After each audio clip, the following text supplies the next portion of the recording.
Good evening, friends. This is your host to welcome you through the creaking door into the Inner Sanctum. Come in.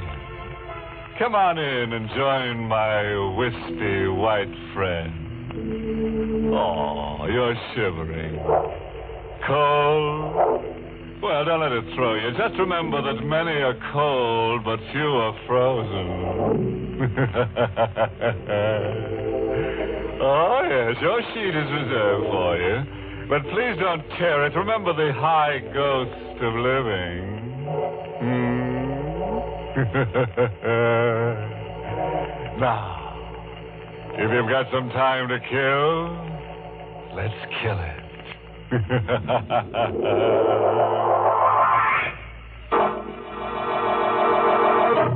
Tonight's Inner Sanctum mystery, The Judas Clock, was written by Frederick Matho and stars Barry Kroger in the role of Sebastian with Lawson Zerbe as Andrew. Now, all comfortable and tense? Good. Now, I want to warn you, if you feel a pair of thin, cold hands passing over your face, don't be frightened. The hands belong to a clock. A monster called Cleopatra's clock. It's a very unusual clock. For years, it's been giving people the works. The story is really the story of Sebastian Packer. Since this clock can only murder, since it can't talk, we let Sebastian speak for it. I'm a clockmaker. I carry on the profession my father taught me in London. I like clocks, all that is but one. For 30 years, I've looked for a certain clock and a certain man. The clock is known to collectors as Cleopatra's clock. The man I swore to kill when, as a boy of 14, I closed my father's glazing eyes and wiped the froth of blood from his lips. Last night, I found Cleopatra's clock. Tonight, I may have found the man. I'm told you're an expert clock repairman, Mr. Packer, madam. Well, yes, I suppose I am. Well, I have a clock. Rather, my husband has. Yes? And it hasn't run for years. Would you have a look at it? Well, can't you bring it in? Oh, heavens, no. It weighs 500 pounds. One of those huge marble things. Italian Renaissance, I'd say. Marble? Italian? Could you describe it further? Well, it's rather unusual. Black marble, heavily carved with strange Egyptian characters. The ivory face has a beautifully etched scene on it, but it's a gruesome one. Gruesome? What kind of scene? It's a picture of a woman, a beautiful woman, and she's holding the limp form of a young man in her arms. Yes. It's ghastly. Cleopatra's clock. I knew without seeing it why the clock wouldn't run. It had been built in Italy for a prince of the House of Savoy in 1598. He conceived the clock when he discovered that his family treasures included 40 gold coins minted by Cleopatra and an Egyptian parchment. A parchment describing in horrible detail the death by poison of Cleopatra's young brother. The 40 gold coins were those Cleopatra had given a trusted servant to administer the poison to her brother. The writer of the parchment had slain the servant for his treachery and carried the coins with him to Rome. The Cleopatra clock was made to run only when the 40 gold coins were in place in the clock's hollow weights. 20 in each weight. And the coins had been in my possession since the day of my father's death. Well, Mr. Packer, can you fix it? What? Oh, sorry. Daydreaming. Yes, of course. Does Mr. Arnold. Does Mr. Arnold know that you're having the clock repaired? No, we've only been married a few weeks, and I'd like to have it working when he comes back to town tomorrow. Sort of a surprise. I see. I'll be there in half an hour, Mrs. Arnold.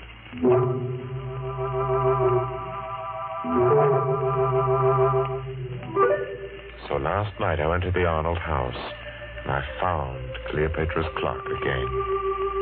Its 6 feet of black marble, glistening. Its pendulum, motionless. Its hollow weights, empty. And waiting. I started to work. Foghorns from the East River sounded much as I remembered they did in London. And suddenly I was back there on a fateful day about a fortnight after the clock had first been uncrated by my father. I was in the shop when the man from Scotland Yard stepped in.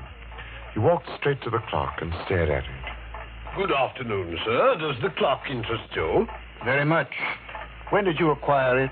A cousin bought it at auction in Italy, and I'm displaying it for sale on consignment. My name's Pettibone, Scotland Yard. I've been looking for this clock for a month. It was stolen in Italy. Stolen? Yes, Mr. Packer, and worse. Murder was done. I'm afraid you've involved yourself in a bit of something here. Murder? I'm taking possession of the clock in the name of the Crown. I shall never forget the look of horror on the detective's face as he laid his hand on the clock's carved column. It froze there while his face drained to pasty white and his eyes bulged. He opened and closed his mouth soundlessly and crumpled to the floor, his hands to his throat. He was still and twisted and very dead. Mr. Pettibone had died of a heart attack the moment he took possession of the clock. My father wanted time to think, so I helped him drag Pettibone into the stockroom. I went to my quarters. I dozed fitfully to awake hours later at the sound of angry voices. Well, Cousin Andrew, you've done me a fine turn, haven't you? I've told you I didn't mean to kill the old girl. It was an accident. And don't talk so loud. The boy will hear us. You killed her as soon as you learned that she'd made out a will in your favor. And then when you thought it was safe, you sold all her furnishings and sent the clock to me to sell. All right, I did. And you're in it to the ears. I'll go to the police. And how will you explain poor stiff Mr. Pettibone lying in your stockroom all this while? Well, Besides, there's nothing to fear. Now that Pettibone is gone. He was the only one who suspected me. Now, you're the only one who knows. I'll crate this cursed black monster tomorrow, and you leave with it. And will you also crate Mr. Pettibone? Oh. Look, I have a plan. Here, sit down in this chair right here. And I'll show you how we can solve the whole thing. My young heart beat with a wild dread as I listened. I could only see Cousin Andrew's back, but I could see Father seated dejectedly in the chair near the black marble clock, his head in his hands. It was midnight.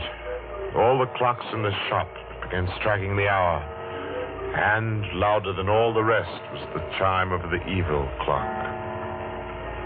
If only then I had known, I might have done something. 8, 9, 10, 11, 12. And before my horrified eyes, the heavy marble piece leaned slowly from the wall and crashed across my father's back. Cousin Andrew stood facing my father as the clock pinned his frail form in the crushed chair. It choked him. He made little, pitiful sounds, his eyes begging for life. But my cousin Andrew just stood his back to me and watched. Thundering sinners, you die hard. Then Cousin Andrew ran from the shop, crying for help, and claim an accident. I raced into the shop. My father was dead. I choked back my tears and closed his poor, staring eyes. Then, for some reason, I thought of the coins in the clock's weights. I took them and I ran from the shop, the blood-stained gold pieces jangling merrily in my pocket.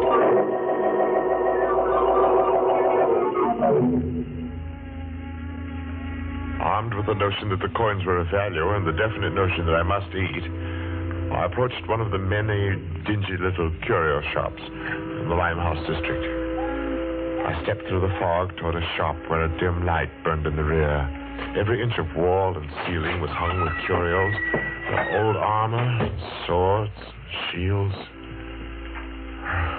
I would have run out, But a wizened, apish man barked at me from the rear. Well, what do you want?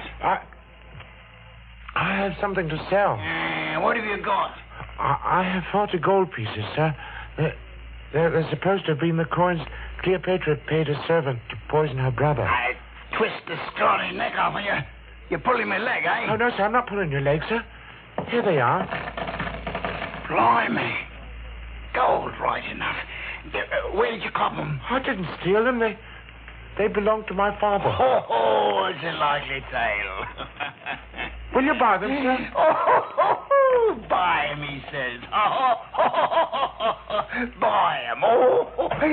You get out of here before I cause a bobber, you scamp. Go on, now, get out. Give me back my Get coins. out or I'll come about and fetch you a sound one. The ugly brute came toward me. He held my coins clutched in a tight, hairy fist. Before I could move, he'd struck me the wall with a clatter. And then it happened. As I hit the wall, my eye caught a metallic gleam above me. I leaped back instinctively. As the hairy arm thrust at me again, a heavy metallic object dropped from the ceiling. It struck across the forearm of the clenched fist. I stared first at the man's gaping mouth, then at the great bleeding gash in the arm he clutched with his other hand, at the blood that dripped on the object that had struck him. It was an ancient headsman's axe. The gaping mouth opened and closed, making no sound. And then, with a moan of horror, the pawnbroker crumpled to the floor. I clamped my mouth upon a cry of panic. I stooped to gather all the coins that had fallen from the man's hand. Blood made them slippery. Thrusting them into my pocket, I stumbled, whimpering in fright, through the shop and into the night. And the fog of London never swallowed a more frightened and a more lonely boy.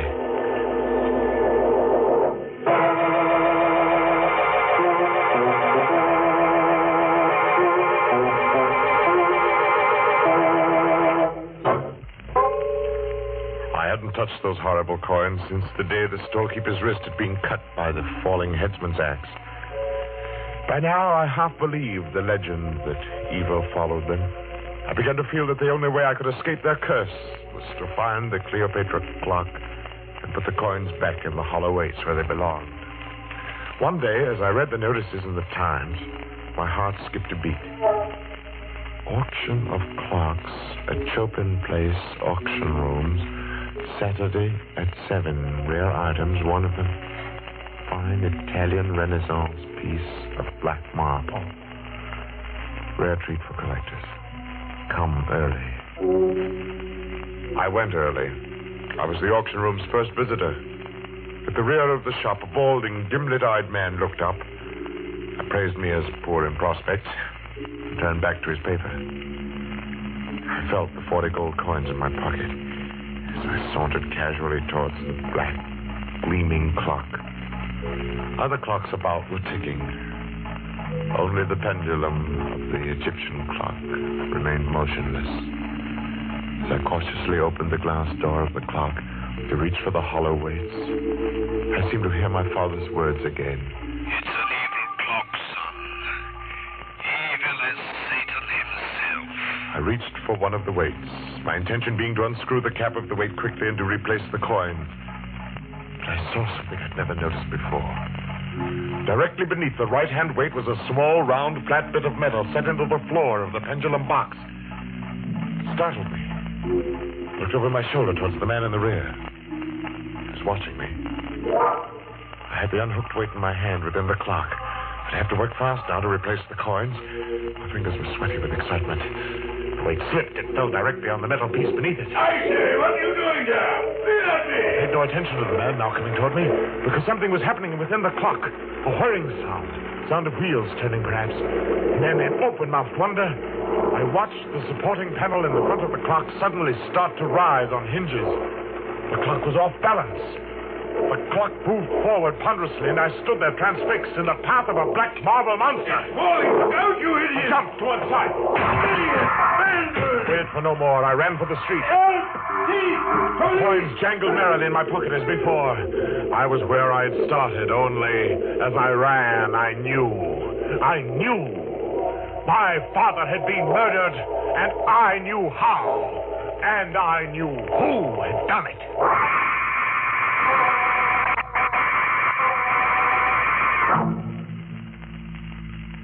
I walked for miles, trying to pull myself together. I wandered aimlessly, or so I thought.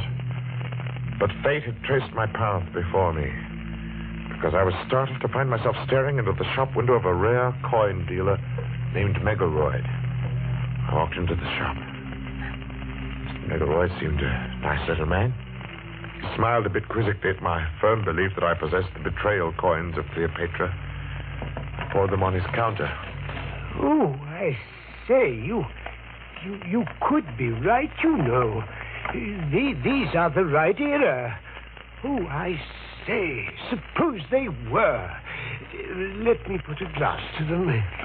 Would they be worth a great deal, even if they weren't? Well, let me see. Oh, yes, gracious, yes, they are nearly new. Fine condition. They should be worth a great deal as collector's items. Well, Mr. Megaroyd, I feel there's something I ought to tell you about these pieces. Yes? It's not important. Oh, well, now, just a moment. I have a catalogue on this Egyptian era in my show window. I'll fetch it just a jiffy. The coins lay on the counter. I watched Mr. Megaroyd run down the aisle. As he approached the display window, his foot caught in an electric wire which lay across the floor. The lights went out, and I saw him pitch forward. Mr. Megaroyd!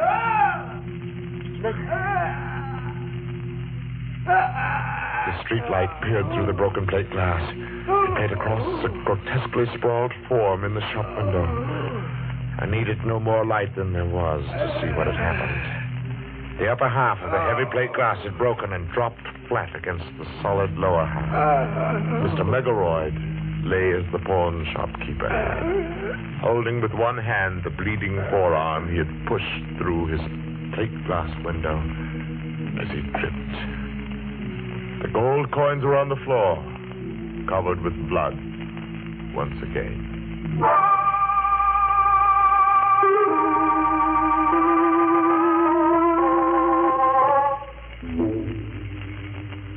And tonight, I will find out if Mr. Arnold is Cousin Andrew.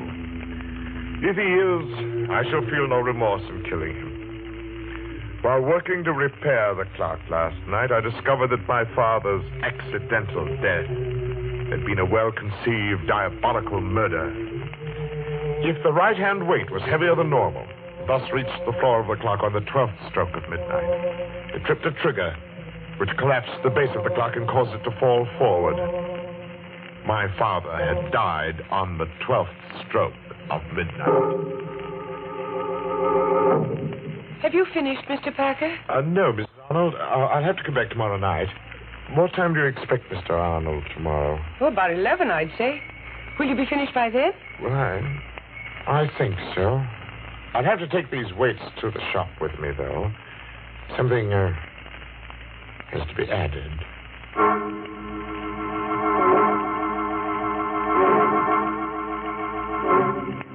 I put the coins in their place within the weights. Not 20 in each weight, but 20 in one and 10 in the other. The other 10 coins are in my pocket. In another pocket, I have a small 38, although I don't plan to use it. I have a 30-year-old date to keep.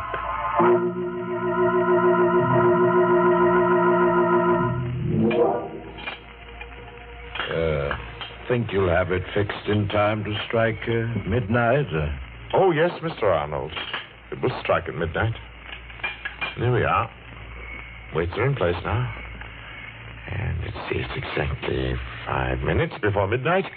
I set the hands, and then just a little show on the pendulum. So, and Cleopatra's clock ticks again.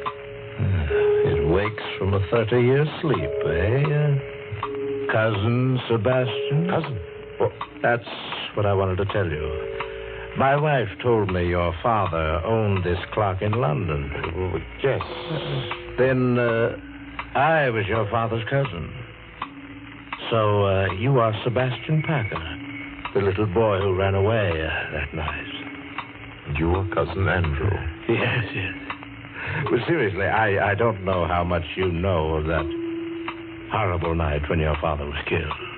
I know the clock fell on Father. I heard the sound from my room. I was frightened. I came down the stairs later, in time to see them carry Father away. He was all covered up. So that was why I didn't find you in your room afterward. It happened so fast. Yes. We were sitting, talking. The clocks in the store were striking 12. Suddenly, the base of Cleopatra's clock seemed to cave in, and... I know. I bought the clock at an auction a few years later. Sentimental, I guess. Yeah. Had it all fixed. It's good and solid now. I saw to that. Yes. Well, I think I'd better run along now, Cousin Andrew. Oh, nonsense. Let's make up for lost time and get acquainted. Well... Come now. I have some final reports from England here. Sit down a while. No, not that chair. This one's a lot more comfortable. Oh, very well. It's a funny thing when you work with clocks as long as I have. You get to be quite philosophical about time. Oh, is that so? How? Well, here I sit by the big clock, just as my father said 30 years ago. Do you know how many seconds ago that was, Cousin Andrew? No, do you? Well, there are 350,360,000 seconds in 10 years. That would be 946,080,000 seconds in 30 years. You've got quite a mechanical mind, Sebastian. Here, try this port here. Okay. Here's to Father.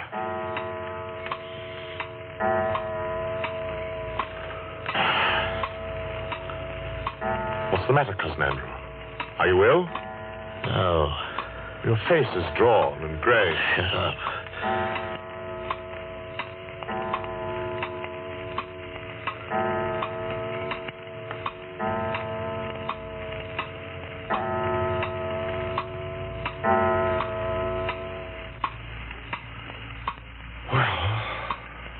Andrew, it's late. It's after midnight. Better go. I say, you do look awfully ill. No, I don't care. Thundering sinners. Where are you going? Don't go. I must go, Cousin Andrew. I told the patrolman near my shop that I would like him to meet me at 20 after midnight. The patrolman? Yes. But here, sit down and relax. Take my chair. It's well comfortable. Well, you're shaking like a leaf. Now, you just sit quietly. I'll see myself out. Thundering sinners. Good night, Cousin Andrew.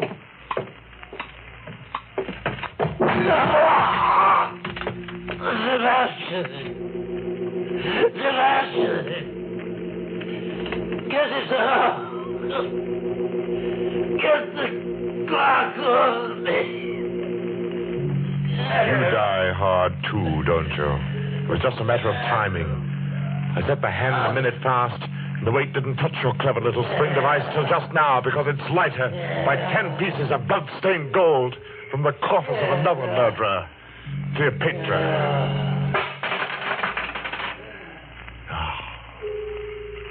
Rest easy, Father.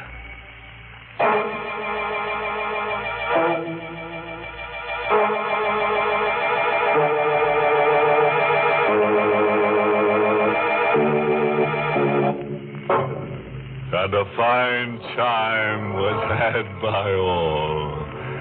Gonna leave you now, folks, with a timely moral. You can figure out how long you've lived, sure. That's your pastime. But figuring out how long you're going to live, that's just any old time. Oh, yes, by the way, this story should teach you another lesson. Never complain when you have to work late.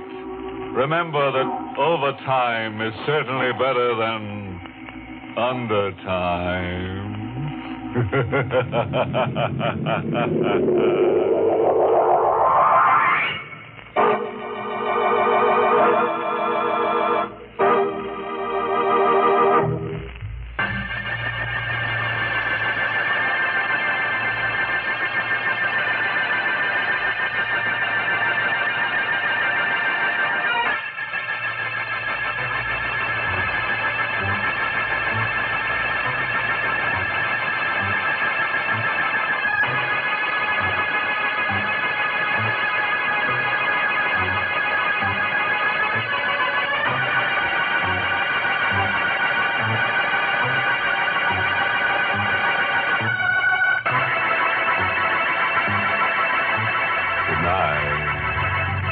pleasant dreams.